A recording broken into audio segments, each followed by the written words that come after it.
Então, bom dia. Hoje nós estamos aqui com a doutora Marilda Mazzali. Doutora Marilda é conhecida, muito conhecida também na nefrologia. Conheço a Marilda já há muitos anos e nos últimos 4 anos tivemos a oportunidade de estarmos mais próximas no departamento de ensino e titulação. A doutora Marilda é professora associada da disciplina de nefrologia da Unicamp, é coordenadora do programa de transplante renal no Hospital das Clínicas da Unicamp e coordenadora do laboratório de investigação em transplantes da Unicamp. Então, a doutora Marilda tem uma vasta experiência, hoje ela vai falar para a gente infecção pelo poliomavírus em transplantados renais, e também ainda faz parte do departamento de ensino e titulação. Agora, esse ano ela saiu, né, Marilda, para os próximos 2 anos, porque tem muitos afazeres aí. Mas, então, é um prazer recebê-la aqui conosco, Marilda, na nossa reunião da disciplina de nefrologia, Hospital de Base, São José do Rio Preto. É sempre um prazer tê-la aqui conosco, né? Espero que brevemente, pessoalmente. Então, Marilda, é um prazer. A palavra agora é sua e muito obrigada por estar aqui conosco. Vocês me ouvem adequadamente? Estamos ouvindo. Então, bom dia, obrigada pelo convite. Acho que há uns 20 anos atrás eu fui a Rio Preto falar de polioma, então agora a gente está falando 20 anos depois. É sempre bom rever. Eu vou discutir um pouquinho o que a gente tem feito com poliomavírus aqui na Unicamp nesses últimos 20 anos. A gente começou a investigar quando eu voltei do pós-doc em 2001, 2002. A gente montou o protocolo de citologia urinária e nesses 20 anos a gente mantém fazendo citologia urinária. E depois eu vou mostrar para vocês o porquê. Então, eu vou dar uma leve discutida do que a gente tem, o que a gente não tem de polioma, por que que isso é importante. E vamos lá. Então, Então, esses são os conflitos de interesse, que para essa apresentação não tem problema nenhum. E quando a gente fala de poliomavírus, a gente tem que lembrar algumas características do vírus. Então, quando a gente vai falar de infecção, a gente precisa conhecer quem é o agente que a gente está enfrentando. Então, qual que é a característica dos poliomavírus? Eles são vírus de DNA, de dupla hélice, vírus envelopados. Diferente dos vírus que causam mais sensação midiática, tipo coronavírus, os vírus de DNA, eles têm algumas características que são interessantes. Eles têm muito pouca mutação. E por conta dessa baixa mutação, eles são vírus que fazem uma latência e que, para nós que trabalhamos com imunossuprimidos, os vírus latentes são importantes. Então, junto com esse grupo dos poliomas vírus, a gente tem como vírus DNA envelopados os herpes vírus, citomegalo, Epstein-Barr, e os papilomavírus, os HPVs. Então, são os vírus que, para a gente que trabalha com imunossuprimido, a gente precisa conhecê-los, ter uma ideia de como é a história desses vírus dentro do hospedeiro para que a gente consiga adequar ou combatê-los de uma forma adequada. E só lembrar que a gente não mata vírus, diferente de bactéria, a gente deixa o vírus latente. Então, todo o nosso alvo, quando a gente aborda a infecção viral no transplantado, é que ele persista sob a forma de vírus latente. Então, onde que a gente adquire? Então, os poliomavírus, a gente está falando do poliomavírus BK, mas para o Brasil falar que você tem BK na urina, a gente tem uma outra questão, que a gente tem um BK que talvez seja um pouco mais importante, que é o bacilo de Koch. Então, a gente sempre trata de poliomas, e esses poliomas do tipo BK, eles foram descritos lá na década de 70, e o BK é pela inicial do primeiro indivíduo que teve a infecção. A infecção a gente tem por via respiratória, 90% de nós, se fizermos sorologia, nós somos IgG positivo para polioma. O que isso impacta para um imunocompetente? Nada. A única coisa que a gente sabe é que nós temos esses vírus na forma latente dentro da célula epitelial do trato urinário. E esse é o primeiro problema. Como ele é um vírus de latência em trato urinário, a gente não tem febre, a gente não tem adenomegalia, a gente não tem sinal sistêmico. Então, esse é o maior problema da infecção pelo poliomavírus.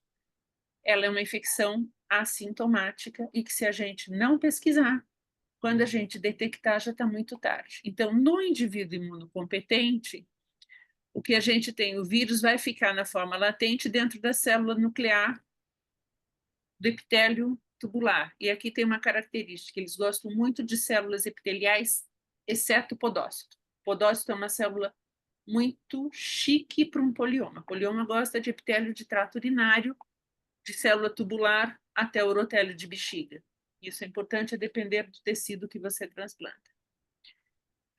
Se a gente tem um vírus que é latente dentro do epitélio de trato urinário, quais são os nossos fatores de risco? Toda vez que a gente tiver dano da célula tubular. Então, quais são os maiores fatores de risco? Quem faz transplante com doador expandido, quando você tem retardo de função do enxerto, necrose tubular aguda, é muito frequente quando a gente vê a necrose tubular aguda, encontrar uma citologia extremamente rica, mas provavelmente é só porque a gente descamou uma célula que tinha um polioma quieto lá dentro, a gente encontra ele na urina. E um outro fator de risco, alguns outros fatores de risco descritos são doadores do sexo masculino, mas se a gente pensar, mais de 60% dos nossos doadores são do sexo masculino, então isso pode ser só um viés. E a baixa compatibilidade, mas baixa compatibilidade a gente sabe que a gente joga imunossupressão lá para cima, então também é um viés. Então, o que a gente tem que pensar para a infecção de polioma?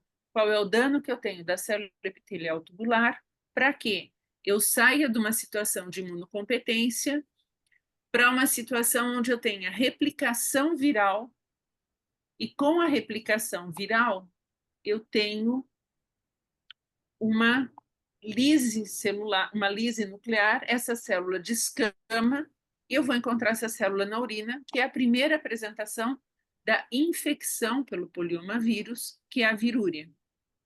E a virúria, por si só, persistente, ela tem um fator de risco para a perda do enxerto maior do que os indivíduos que clareiam virúria.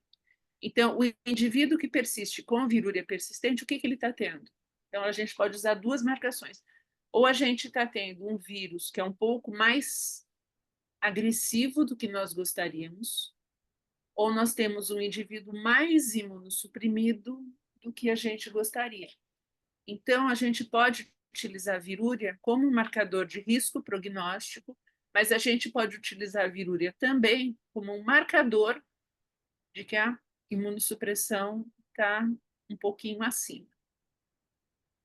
A gente vai encontrar virúria em 30% dos imunossuprimidos, mas a gente pode encontrar nos imunocompetentes também em situações interessantes.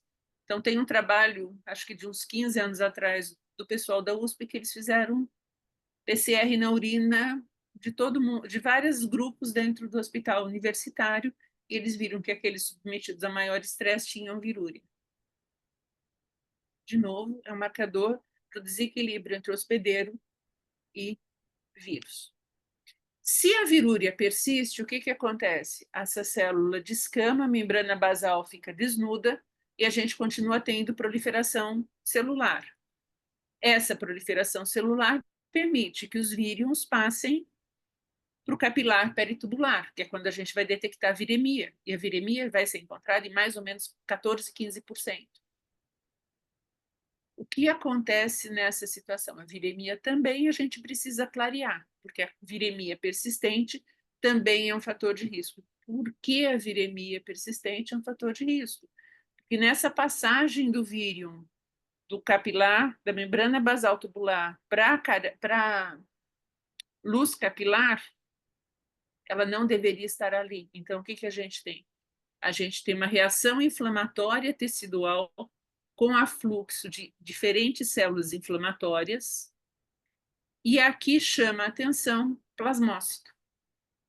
Tá? Então, essa resposta, ela tem muita presença, tem presença de linfócito, mas destacam-se nessa reação inflamatória a presença dos plasmócitos. Nessa situação, a gente tem a nefropatia pelo polioma, que vai acontecer em mais ou menos 4%. Mas por que a gente está gastando tanto tempo e tanta energia para uma coisa que acomete 4% dos transplantes, por causa disso aqui. Tá? Então, a nefropatia pelo polioma, quando você tem um acometimento já do tecido renal, a evolução para a doença renal crônica é ao redor de 90% a 100%. Por que que isso é importante? Porque é uma doença que a gente consegue detectar, que ela é passível de controle, não de tratamento. A gente não está falando de tratamento, a gente está falando de controle de doença. E que pode, se não evitar a progressão, pelo menos retardar a progressão. E qual que é o primeiro problema? O mundo ideal seria que a gente detectasse as nefropatias por polioma na fase inicial, ou na nefropatia grau A, ou na nefropatia grau 1, a depender da classificação que a gente vai usar. Qual que é o problema? A gente não suspeita. Primeiro, a função renal está estável. A gente não costuma biopsiar paciente que tem creatinina normal. Segundo, esse indivíduo tem virúria ou viremia. Se eu não pesquisar, eu não encontro. Terceiro, vou encontrar inclusão viral? Desculpa, Maria Alice, mas numa região que patologista não gosta de olhar, que é a camada medular. Então, eu tenho um vírus que não aparece, se eu não procurar, ele não se manifesta, ele está na camada medular. Se eu diagnosticar nessa fase, eu consigo controlar e a minha perda de enxerto é muito baixa. Se eu já chegar numa segunda fase, isso aqui é uma biópsia, desculpa, isso aqui é uma biópsia de um paciente nosso, eu já tenho um acometimento de camada cortical. Então, nesta situação, eu já tenho agressão tubular, eu já tenho uma parte desse tecido renal que não vai voltar para reepitelizar para a célula epitelial tubular novamente, mas que vai voltar para a fibrose. Eu tenho virúria, eu tenho viremia. Aqui eu já tenho manifestação de elevação de creatinina. Por quê? Porque eu já tenho acometimento cortical. E o meu risco de perda de enxerto nessa fase é de ao redor de 50%. E a gente tem uma fase que, às vezes, é onde a gente diagnostica, se a gente der sorte, que já é na fase de fibrose, que é essa nefropatia C, ou nefropatia estágio 3, onde você já tem um dano renal detectável na creatinina. A gente tem fibrose, a gente tem atrofia, a gente tem uma replicação viral baixa, porque, de novo, ele é um vírus de célula epitelial tubular. Se eu não tenho mais célula epitelial tubular, ou eu dou muita sorte, como a gente deu nessa biópsia, da gente encontrar as inclusões virais, ou a gente não faz o diagnóstico e fica uma daquelas causas de nefropatia indeterminada. E nessa fase, a incidência de perda é de 100%. Vale a pena ir rebiopsiando esses pacientes? A gente também não sabe, mais ou menos como o lúpus, cada vez que você biopsia, muda. A lesão pode ser focal, então eu posso ter uma lesão em um e não encontrar numa segunda biópsia. Esse aqui é um trabalho do pessoal da Cynthia Drakenberg, que eles acompanharam 71 pacientes. 8 deles tiveram 5 biópsias, e o que eles viram, quem que eles biopsiaram sequencial? Quem vinha perdendo função. E o que eles viram é que, assim, a quantidade de células com inclusão viral, ela diminui ao longo do tempo à medida em que aumenta a fibrose, que é aquilo que a gente já viu, e que, a depender do grau de acometimento tubular e do grau de fibrose intersticial, o prognóstico do enxerto é pior. Também faz sentido. Se eu tenho muito acometimento tubular, eu tenho uma infecção muito mais ativa. Se eu tenho muito mais fibrose, eu já tenho uma resposta inadequada para a progressão. Essa é uma das classificações, eu acho que essa é a que todo mundo ainda mais usa, que você classifica, que é aquele ABC, e óbvio, é uma observação lógica.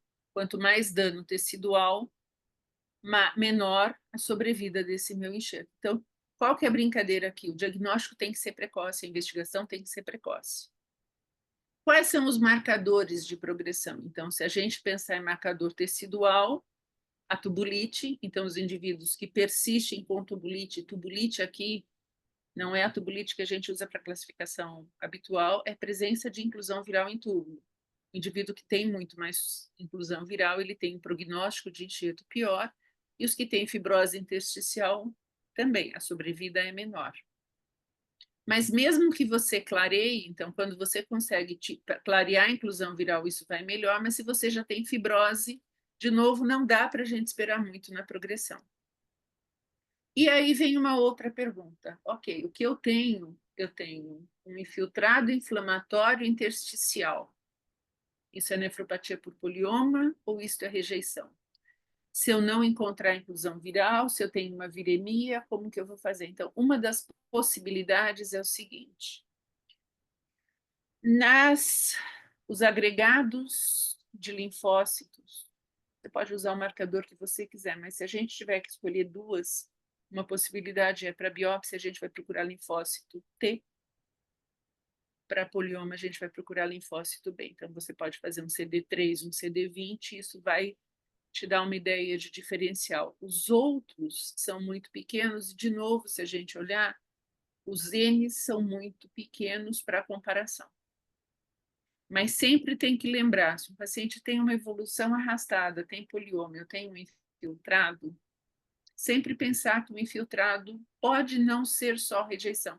Então, nessas situações, fazer a investigação adicional é importante. Tá? Se a gente tem associada, ela é pior. Então, isso aqui são os indivíduos que têm nefropatia por polioma mais rejeição. O prognóstico é pior, seja ela mediada por células, seja ela mediada por anticorpo. Então, a associação dos dois não é interessante. Mas por que que isso acontece? Então, o que que a gente pode usar? Como que a gente pode tentar ver prognóstico? Então, isso aqui é uma proposta de um biomarcador misto. Eu sou uma morfologia, eu sou uma função renal, eu sou uma viremia. Se eu tenho os três juntos, o meu prognóstico é pior. Então, eu preciso tentar clarear a infecção, clarear a viremia. Tá? Isso aqui eu já mostrei lá atrás. E como que eu faço isso? Restauro. Eu tenho que controlar a replicação viral. Na verdade, o que eu tenho que fazer? Eu tenho que catar aquele vírus que está passeando, volta para o núcleo da célula e fica quieto aí no sentido de latência. Como que eu faço isso? Eu preciso usar ferramentas imunes para que ele retorne para o período de latência. Só que, ao mesmo tempo, eu não posso colocar tanta resposta anti-inflamatória, porque aquele órgão está expressando antígeno HLA. Então, onde entra esse balanço?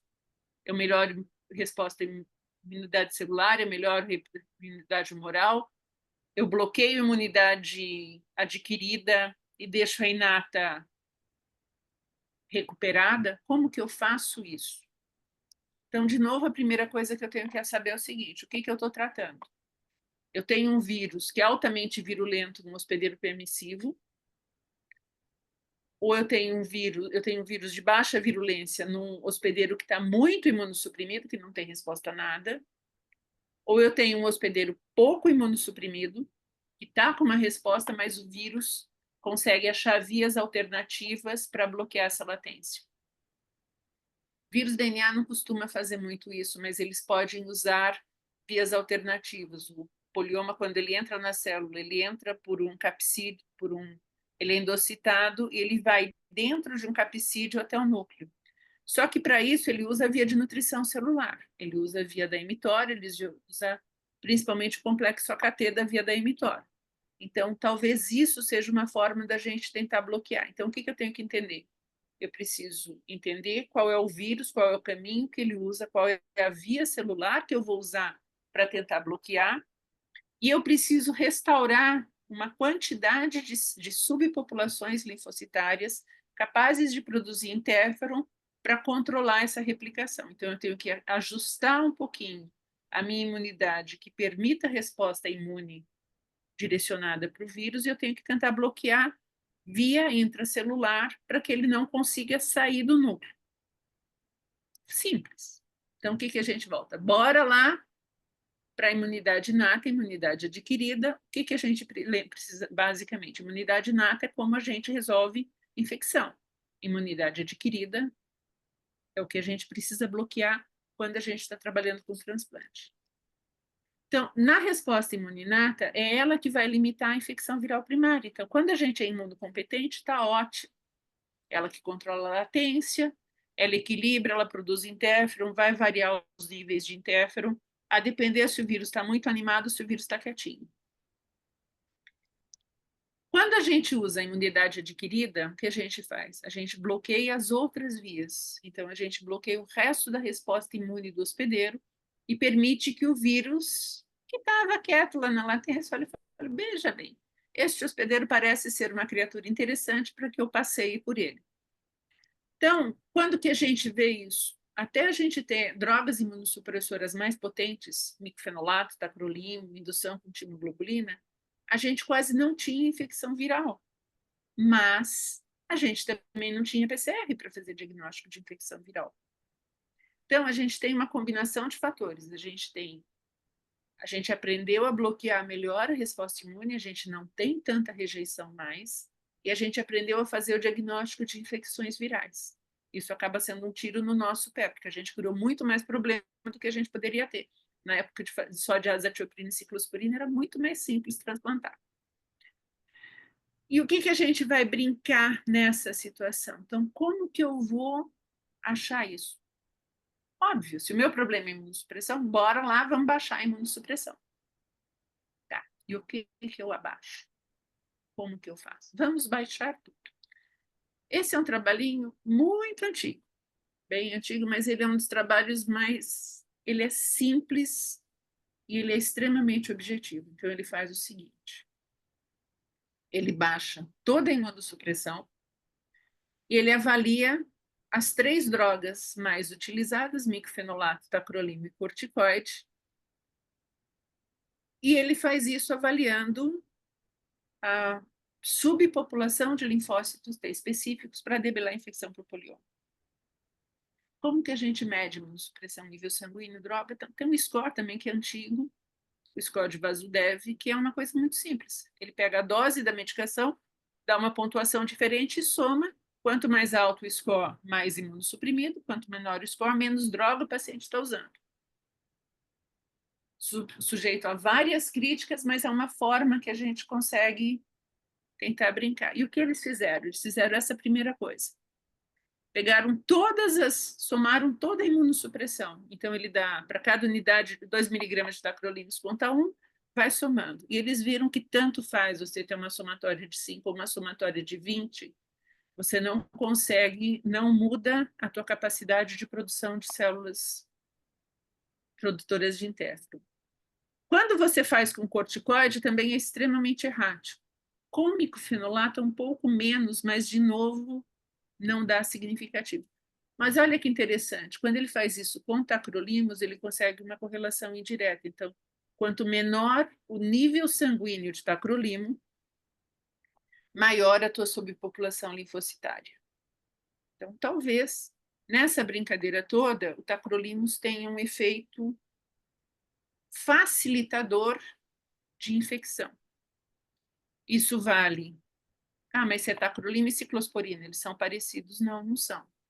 Para a gente conseguir bloquear a subpopulação linfocitária com tacrolimus, a gente faz isso numa dose ao redor de 6 nanogramas. Então, aqui é para polioma, e numa dose um pouquinho maior para citomegalo. Para a ciclosporina, para eu ter o mesmo efeito, a gente consegue isso com níveis ao redor de 3.600, 3.800, que acho que ninguém em sã consciência usa como nível terapêutico. Então, essa talvez seja uma das poucas coisas que a gente tem in vitro. Tem alguns outros estudos observacionais que mostram que as concentrações mais altas de tacrolimus são facilitadores de algumas infecções virais, principalmente citomegalo e polioma. E provavelmente só porque a gente está bloqueando a mais do que a gente gostaria a imunidade celular. Tem outros estudos, esse aqui é um outro também, fazendo de novo subpopulação, e ele encontra uma coisa muito parecida. Ele pegou os indivíduos que clarearam virúria, clarearam viremia, e foram ver a subpopulação de linfócitos T que produziam interferon. Ele encontra a mesma coisa, os indivíduos que conseguiam clarear a virúria, essa população era um pouquinho maior do que nos indivíduos que não clareavam. E aí, tem uma outra coisa. A gente aprendeu com o citomegalo que pacientes que usam o inibidor da TOR têm menos infecção por citomegalo. Pacientes que usam o inibidor da TOR também têm menos infecção por poliomavírus. Qual é o racional disso? Tem algum racional? Não sei, vamos procurar. Então, primeira coisa, vamos ver o que a gente tem de todas as infecções virais associadas, qual o risco do que a gente usa. Então, se a gente fizer timoglobulina, o risco de a gente ter, e aqui um detalhe, a maioria dos estudos não usa nem virúria nem viremia para avaliar polioma, que eles estão falando em nefropatia, tá? Então, quando a gente usa timoglobulina, você aumenta o risco em 1,5 vezes de ter nefropatia. Sim, eu depletei toda a minha celularidade, inclusive aquele linfócito B que devia estar produzindo interferon para controlar a infecção. E é por isso também que a gente tem citomegalo. Quando você compara ciclosporina com tacrolimo, olha que interessante, usar ciclosporina é protetor. Aquele estudo lá de 2009 mostrava isso in vitro. E a gente tem uma observação juntando os estudos multicêntricos. Se a gente não usa nada, ou usar micofenolato, não usar nada, também tem um efeito protetor, mas eu acho que a gente não consegue usar nada. E se a gente usar inibidor de TOR, a gente também tem um efeito protetor. Corticoide não tem efeito. Mudar ou não mudar corticoide. Também tem todo sentido. Corticoide é um imunossupressor muito mais importante para infecção bacteriana ou para infecção fúngica, não tanto para infecção viral. Para infecção viral, a gente tem que pensar nas drogas que mexem com populações linfocitárias. E por que o emitor funciona para o polioma em especial? Uma é que o polioma usa essas vias aqui, para replicação. E na entrada do vírus na célula, ele vai usar esse complexo inicial para conseguir fazer endocitose, para nutrição celular e para ele conseguir migrar para o núcleo. E ele também vai usar essa via de nutrição celular para conseguir replicar e sair do núcleo. Então, quando eu bloqueio a via AKT no sistema emitor, que eu faço? Eu travo o vírus no núcleo, então ele não consegue sair da latência. E eu consigo diminuir a replicação. Então, tem um efeito antiviral diferente do citomegalo, onde o efeito é só travar a latência, aqui eu tenho um efeito antirreplicativo também. Tá? E esse aqui, não sei o que eu fiz aqui, é um estudo que saiu em 2019, do pessoal do Hans Hirsch, que eles avaliam o seguinte: a resposta de imunidade celular para os indivíduos com poliomavírus, utilizando ou não imunossupressão, seja imunocompetentes, não imunocompetentes. Então, no imunocompetente, você tem a exposição, tá? A gente tem uma replicação, então, isso em vermelhinho, a gente tem virúria. Então, eu começo a ter um pouquinho de virúria, eu tenho viremia, eu faço a resposta imune e eu controlo a infecção. Então, o que eu faço? A hora que o vírion aparece aqui, eu trago toda a minha imunidade celular para debelar a infecção, fazer anticorpo, trancar o vírus dentro da célula novamente. Quando eu faço a mesma coisa num indivíduo usando imunossupressão, e vocês podem ver que tanto CD4 como CD8, eles têm esses xizinhos, e esses xizinhos laranja correspondem ao tacrolimo e os xizinhos verdes correspondem ao micofenolato, o que acontece? À medida em que eu tenho exposição, eu tenho replicação, mas eu não consigo bloquear a replicação tão bem porque as minhas células que deveriam controlar essa replicação, elas estão bloqueadas, ou elas perderam essa capacidade por conta da imunossupressão. Então, o que eu tenho?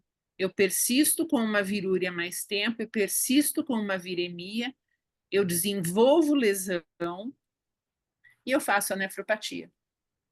Quando eu baixo a imunossupressão, eu consigo restabelecer uma parte da resposta e bloquear essa proliferação. Então, quando eu baixo a imunossupressão, eu diminuo a proliferação. Se eu estiver numa fase onde o dano tecidual não é tão exuberante, eu consigo uma resposta melhor. Se o meu dano tecidual já for exuberante, não tem muito o que fazer. E vindo nessa mesma linha, eles pensaram, usando tudo que a gente tem, o que a gente vai baixar primeiro? Vamos tentar baixar primeiro o inibidor de calcineurina. Então, esse aqui é um estudo centro único que eles viram. Eles pegaram indivíduos que tinham viremia sustentada, eles reduziram os níveis de tacrolimo de 8 a 10 para 6 a 8, avaliaram durante 4 semanas os indivíduos que mantinham viremia sustentada, eles reduziam mais ainda o tacrolimo, de 4 a 6. Lembra que lá naquele slide com 6 a gente bloqueava e abaixo de 6 a gente restaurava? E eles acompanharam esses indivíduos mais um pouquinho, e se eles persistiam com viremia, aí sim eles reduziam os derivados do ácido micofenólico. Então, na verdade, isso é um tempo de acompanhamento de mais ou menos 3 semanas. Se você está monitorando o tratamento, monitorar a viremia é mais fácil do que monitorar a virúria, porque a gente leva, em média, 12 semanas para clarear a virúria. A virúria é a primeira que aparece, é a última que some. E isso aqui é o que eles observaram nessa brincadeira toda, que os indivíduos que alguns tiveram um curso favorável e outros tiveram um curso não tão favorável. E os indivíduos que evoluíram mal eram os indivíduos que tinham uma carga viral muito, muito mais alta, conforme esperado, que tiveram rejeição durante a viremia, que é um outro problema, porque você está baixando a imunossupressão, ele rejeita, você aumenta a imunossupressão, e aí você vai desequilibrar, e nesses casos, normalmente a gente tem que fazer timoglobulina, então a gente volta lá para o começo e bloqueia toda a resposta imune, ou que tiveram rejeição quando clareou a viremia. Então, naquela fase, acomodou, a imunossupressão está baixinha, o vírus sumiu, então agora os antígenos HLA vão achar o espaço deles e a gente vai ter rejeição associada. Recuperar, se rejeitar antes de diagnosticar a viremia não impacta. Se o tempo para clarear a viremia também não foi importante, mas desde que ela clareie. E a outra coisa, o indivíduo que tratou e voltou a ter viremia também não foi um grande problema. Então, nosso grande problema é manter uma viremia alta, mesmo com todo o arsenal terapêutico. Como que a gente faz aqui na Unicamp? A gente veio adaptando isso ao longo do tempo. Eu, a Maria, todo mundo diz para a gente fazer viremia, a gente não tem dinheiro para isso. O hospital me fez escolher um DNA, um PCR, ou citomegalo ou polioma, nós escolhemos citomegalo, e nós mantemos o rastreio com citologia para todo transplantado. Então, todo paciente transplantado faz citologia urinária, mês 1, mês 3, mês 6, mês 9, mês 12, de 3 em 3 meses até o segundo ano, e até fazer 5 anos, uma vez por ano. É uma característica de centro, uma facilidade de centro. Vou mostrar o que a gente faz. Depois a gente pode discutir se isso é adequado, se não é, se é replicável, se não é. Se a citologia está negativa, eu vou repetir no próximo intervalo. Mas não, o paciente tem uma primeira citologia positiva. Dou uma olhada na imunossupressão, ajusto o nível sanguíneo, sem mais nada. Só que, em vez de esperar 3 meses, eu vou repetir no intervalo mais curto e ver se ele clareia a viremia. 2 citos positivas. A gente ajusta a medicação, a gente não baixa mais o micofenolato, mas a gente associa a ciprofloxacina. Se mesmo assim mantém virúria positiva, quando a gente consegue, a gente faz viremia. Se a gente não consegue, 3 citos positivas é biópsia. Biópsia positiva, diagnóstico de nefropatia por polioma. Vamos baixar bem a imunossupressão. Então, se eu tenho a biópsia confirmada, eu tiro o tacrolimo, eu vou reduzindo o microfenolato e eu entro com o inibidor de TOR. E o ciprofloxacino está lá. Se eu não tenho infiltrado e a função renal está preservada, mesmo com a cito positiva, eu vou tratar como virúria persistente. Então, eu baixo o nível do tacro, mas eu não tiro. E eu posso ou não converter para emitora, a depender se o paciente permite ou não do quadro imunológico. E vai monitorando citologia. Quando eu tenho 3 citologias negativas, a gente suspende o ciprofloxacino e continua monitorando. Tá? Esse aqui é um primeiro levantamento nosso, foram os primeiros 21 pacientes, quando a gente colocou esse desenho, a gente reduziu o tacrolimo, fez a biópsia, e o que a gente viu? Que os indivíduos que a gente conseguiu negativar a virúria, a gente não teve tanta perda de enxerto. Nos que já tinham uma lesão maior renal, isso aqui é o começo, são os primeiros, a gente teve uma sobrevida de enxerto de 10%, comparado a 80% de sobrevida daqueles que a gente não teve detecção, que a gente conseguiu clarear a virúria, clareou a viremia na época. A gente fazia nested PCR só qualitativo, sim, não, e a gente parou de fazer, porque para a gente mostrou mais fácil monitorar a citologia e fazer a biópsia. E aí vem a pergunta, por que você usa ciprofloxacina? A gente tem um monte de trabalho que diz que quinolona não trata nefropatia. Eu não estou tratando nefropatia, eu estou tratando virúria. E para virúria, utilizar quinolona tem efeito de controle. Então, você consegue controlar a virúria utilizando quinolona. Então, a nossa ideia, como a gente monitora com virúria, usar quinolona para este protocolo faz sentido. Não vou usar para tratar nefropatia, não tem sentido nenhum. Tá? O que a gente adaptou? E aí a gente estava muito bem, vindo bonitinho, usando emitor, e a gente teve a pandemia da Covid, aquele monte de infiltrado pulmonar em vidro fosco. O que é isso? Tivemos que tirar muitos pacientes de emitor. O que nos sobra? Tacrolima não dá para voltar. Ah, mas o trabalho lá atrás mostrava que ciclosporina era seguro. Então, a gente teve uma conversão boa para a ciclosporina. E a gente passou a usar também ciclosporina para os pacientes hipersensibilizados. E o efeito da ciclosporina é muito parecido. A gente está fechando a primeira análise agora, que tem 3 anos de acompanhamento do grupo ciclosporina, e eles negativam virúria, e a gente não teve tanta nefropatia. Qual é o único problema? Eu estou usando uma droga com potencial nefrotóxico numa doença onde o agente etiológico é nefrotóxico. Então, é o único cuidado que a gente tem que ter. Para os pacientes que não toleram emitor, boa e velha azatioprina, com ou sem ciclosporina. Se o paciente permite, ele vai ficar em esquema duplo, só azatioprina e corticoide.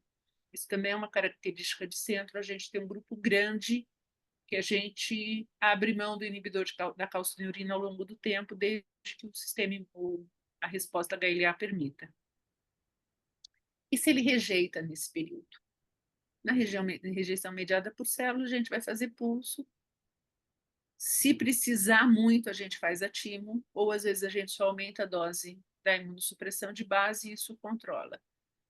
Nas mediadas por anticorpo, a gente vai tratar como tal, e aqui a imunoglobulina acaba sendo uma droga de primeira escolha, porque ela tem tanto um efeito de tratamento de rejeição, como um efeito também protetor para reduzir replicação viral. Então, em alguns casos, aqueles casos onde você não baixa a virúria, não baixa a viremia, não baixa a replicação, utilizar a imunoglobulina, às vezes, é uma ideia interessante, muda a imunossupressão e associa imunoglobulina. E esse ano saiu o segundo consenso no Transplantation dos guidelines para manejo diagnóstico do polioma. E aqui tem uma coisa muito interessante, sugere-se, recomenda-se fortemente fazer o screening para todo mundo. Beleza.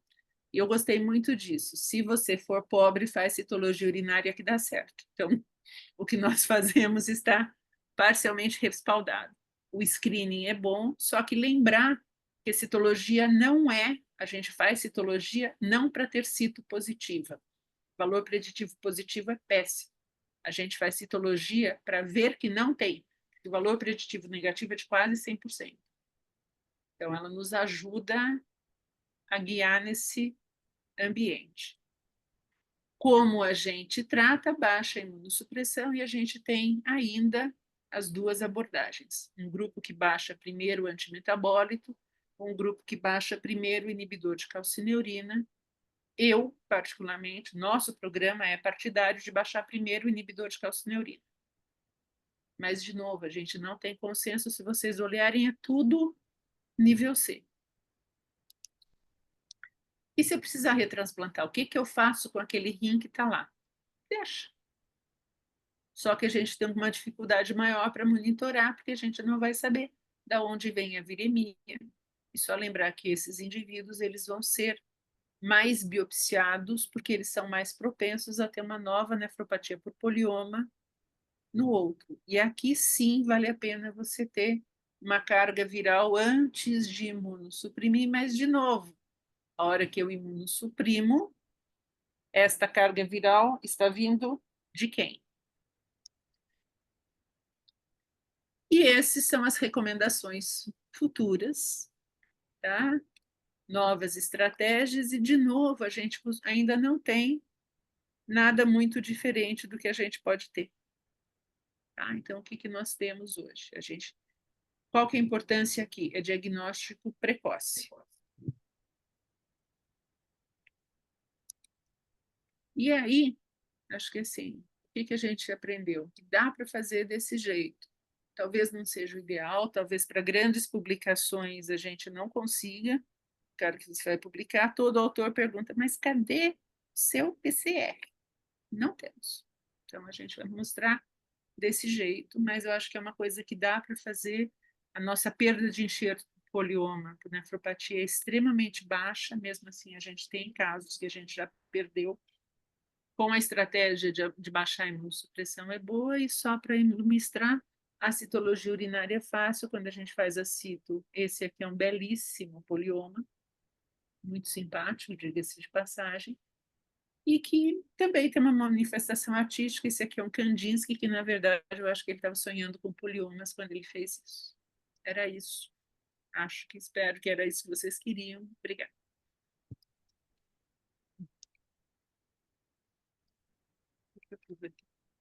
Muito bom, Marilda, excelente, como sempre, né? Sempre fazendo uma excelente apresentação, muito clara e didática. Eu acho que nós temos. Eu tenho uma dúvida aqui, Marilda. Você falou primeiro, nós fizemos por algum tempo células decoy aqui, e depois não conseguimos mais, porque essa dificuldade. Eu não sei se você faz.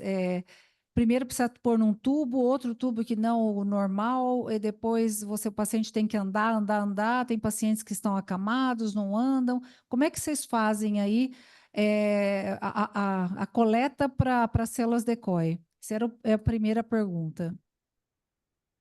A gente faz. Eu tenho uma facilidade, porque o meu ambulatório é no segundo andar, o meu ambulatório no segundo, meu laboratório é no terceiro. Então, essa já é uma facilidade.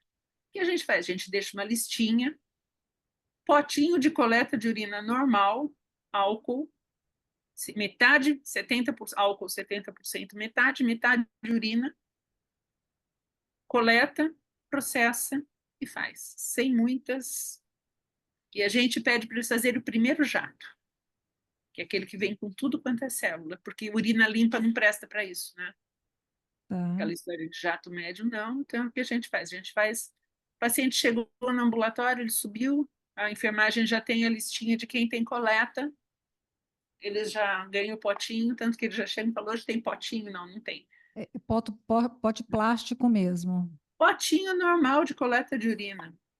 Tá. Por isso que acaba ficando tão fácil, né? Aí coleta, cora, sobe para o laboratório, centrifuga, cora em Papa Nicolau. Normal. E vocês Depois. devem ter um citopatologista bom aí para O poder fazer a análise citopatologista da sou eu, cesta. tá? Quem lê Ah, citologia foi o João. então tá, então é bom Nós demais. não conseguimos, então por que a gente montou aqui? no laboratório. A gente ia fazer pelo laboratório de anatomia patológica, pela citopatologia, mas ficava muito complicado exatamente por isso.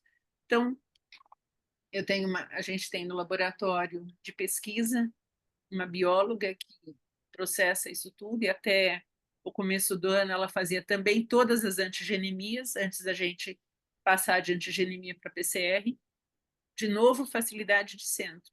Então, o que a gente faz? A gente organiza o ambulatório, tem todas as coletas estão em planilha de Excel e a gente já sabe quem checa.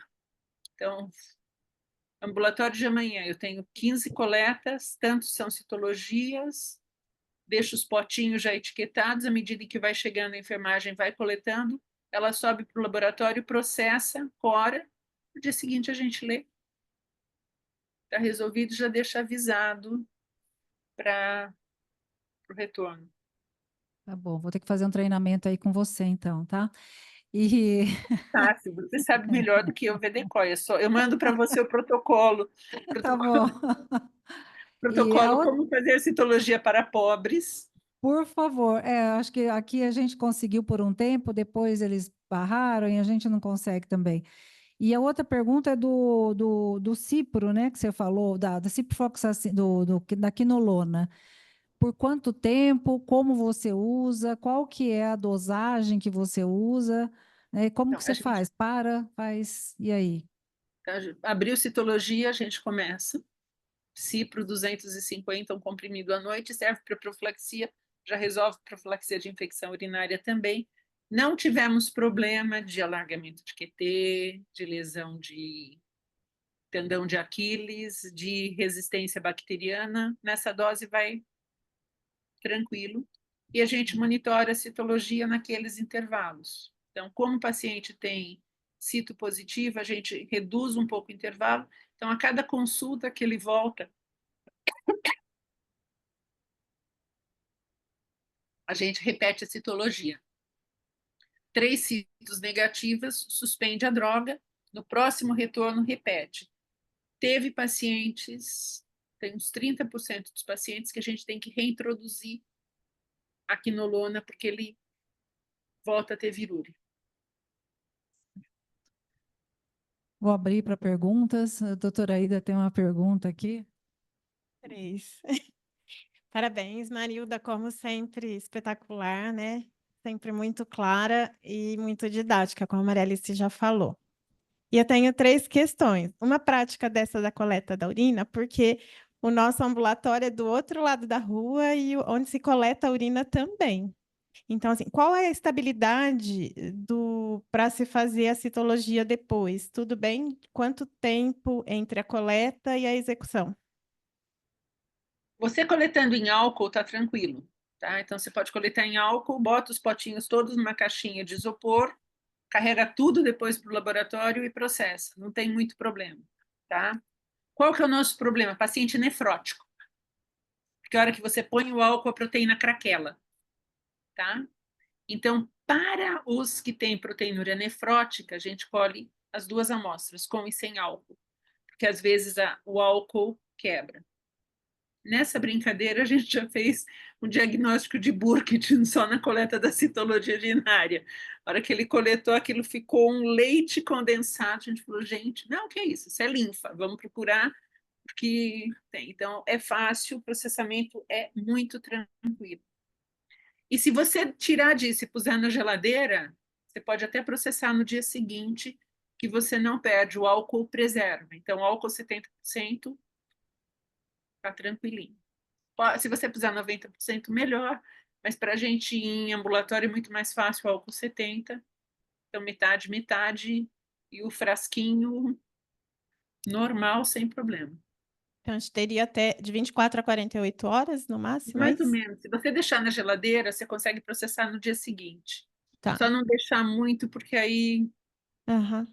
fica ruim. Mas às vezes a gente tem dúvida, a gente faz, processa, centrifuga e às vezes deixa só o pellet na geladeira para ressuspender e refazer. Então dá para fazer. A outra pergunta, aqueles pacientes que você fez a troca para mTOR, se você levou em consideração se tinha, tipo assim, se eram pacientes que tinham alteração de função, já tinha proteinúria, ou se você esquece isso e faz a conversão e só pensa no polioma nesse momento. Como que foi? Porque eu vi que essa média de creatinina era 2,6. Então, eu subentendi que... Tá, então o que a gente fez? A gente só não converte para mTOR se tiver proteinúria. Nível de creatinina, a gente sabe que a eficácia como imunossupressão não é tão boa, mas eu não estou usando, de novo, como imunossupressor, eu estou usando muito mais como antiviral. E muito da piora da creatinina é da inflamação da nefropatia. Então, qual que é a melhor situação para fazer? O que a gente fez? Quando eu consigo converter para mTOR, a minha primeira escolha é a conversão para mTOR. Só que o que acontece? Eu tenho muito paciente idoso com fenômeno trombótico, ou que é pneumopata, ou que está com proteinúria, ou que não consegue tomar mTOR. Então, para esses, a gente faz a conversão de taco para ciclosporina. E, se é possível, de micofenolato para azatioprina. Brincar com o professor Mário que a gente voltou aos primórdios da transplantação, que é muito tranquilo. Então, a azaciclosporina costuma ser uma eficácia bastante boa também. Agora a gente tem um N para comparar, então agora a gente está com uma aluna de pós-graduação que vai comparar os emitores sozinhos com as ciclosporinas. A impressão que eu tenho é que leva o mesmo tempo para clarear um ou outro. Quando você passa para a ciclosporina, você passa para dose minimizada ou você inicia com 4 miligramas por quilo? 3. Eu inicio 3. com... Tá? Tá. Qual que é? E aí a gente vai ajustando, porque se eu vou converter para a ciclosporina, ele já deve estar com o TAPRO, já deve estar abaixo de 4. Então a gente vai converter e a gente monitora com C2. Então esse indivíduo vai ficar com C2 ao redor de 400, 500, nunca acima disso. Tá. E por último, para finalizar, que era a terceira pergunta, qual que é a sua receita do bolo para o retransplante de quem perdeu para polioma? A Você gente usa de não... imunossupressão, você faz a mesma e só monitora mais frequente? Eu estou Ou com um se paciente você... que está no 3º transplante. Ele perdeu o primeiro por polioma, o segundo por uma rejeição horrenda. E ele está no 3º transplante, está com 3 anos de transplante agora, creatinina bonitinha. Só que ele, como ele perdeu o primeiro por polioma, ele mantém uma virúria residual, a gente acabou mantendo com ciclosporina, micofenolato, que ele tem em painel, e ciprofloxacina. E corticoide sempre, porque corticoide não tem problema. E a hora que ele ameaçou abrir um anticorpo anti-HLA, a gente fez imunoglobulina e ele reverteu. São poucos, mas assim, eu acho que o grande dúvida, assim, a gente não tem receita, e se tiver citologia, tá, da onde que está vindo. É muito mais provável, conhecendo a história natural do vírus, é que essa virúria venha do rim novo, que o rim velho é só um bloco de fibrose. Mas... Tá certo, acho que não temos mais pergunta. Aliás, se você tiver um paciente com uma neoplasia, né, vesical aí, você não pode confundir essas células decoy com uma célula neoplásica? Que é assim que ela começou, né? Mas a gente teve alguns pacientes, pode confundir, na verdade a decoy é exatamente para isso. Mas a neoplasia vesical para a gente ela é tão, tão, tão, tão rara, né? E a história, na verdade, o monitoramento começou, eu acho que isso confunde muito mais para o pessoal de TMO, porque eles fazem cistite por polioma. Sim. E quando você tem neoplasia renal, normalmente as nossas neoplasias elas são pequenininhas, a gente não costuma ter célula adequada, mas é o diagnóstico diferencial. Mas se a gente for pensar em termos de frequência, para a gente polioma é bem mais frequente do que neoplasia, né? Perfeito. Eu acho que se não tiver mais nenhuma pergunta, quem está online aqui, então eu te agradeço mais uma vez, Marilda, pela sua participação, sempre brilhante. Muito obrigada e a gente vai contar com você nas próximas para citomegalovírus, entre outras, né? Muito obrigada, Os Marilda. Obrigada a vocês. Eu tenho Obrigada. contato, qualquer coisa, depois eu mando para você o Isso. protocolo Citologia Urinária para Pobres, Tá bom. que é o que dá para a gente fazer. Adoraria fazer como eles fazem, mas Mas não dá. Não dá. A a gente gente tem que sabe definir o disso. que a gente vai fazer, né? Obrigada, Marilda, mais Tá uma bom, muito vez. obrigada. Até. Eu vou encerrando aqui. Tchau, Marilda. Tchau, tchau.